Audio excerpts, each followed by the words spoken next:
Rugi banyak seorang wanita 12 tahun lamanya biayai hidup sang pacar. Berharap kisah cintanya naik ke pelaminan, sang pacar ternyata pergi dan menikahi wanita lain.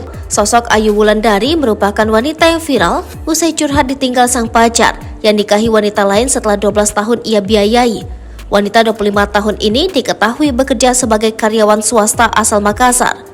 Postingan Ayu Wulandari viral di sosial media lantaran membongkar aib sang mantan pacar. Saat itu, lewat postingan Instagram dan TikToknya, Ayu Wulandari Pertiwi meluapkan kekesalannya lantaran sang kekasih yakni Lutfi Faizal yang dikenalnya selama 12 tahun tega menikah dengan wanita lain.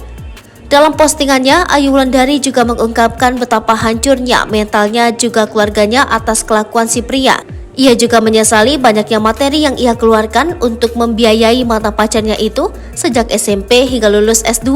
Saat itu Ayu masih duduk di bangku SMP. Ayu bersyukur tak jadi menikah dengan si pria. Ia hanya menyesal atas kerugian materi yang ia keluarkan selama ini selama menjalin hubungan.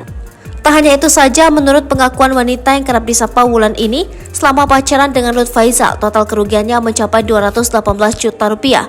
Uang 218 juta rupiah disebut sebagai biaya yang selama ini dikeluarkan untuk menghidupi Lut selama pacaran 12 tahun. Mereka menjalin kasih sejak SMP sampai S2, namun sayang Lutfi Faizal justru menikahi wanita lain. Resepsinya digelar di Sinjai, Sulawesi Selatan, hari Sabtu 5 Agustus 2023. Hal ini membuat Wulan sapaan akrabnya geram. Ia pun meminta uang yang selama ini diberikan pada sang pacar dikembalikan, termasuk barang-barang dan makanan. Ayu Pratiwi juga sempat memotret isi pesan messengernya bersama pria itu. Di pesan itu menanyakan perihal keseriusan pria itu untuk menikah. Namun, si pria malah memblokir semua akun Ayu Wulandari dan tetap melangsungkan pernikahan pada Juli 2023 lalu. Hingga saat ini, Ayu terus berupaya agar semua uangnya dapat dikembalikan. Bahkan ia berencana membawa kasus ini ke meja hijau. Dari postingan Ayu Wulandari, keduanya berasal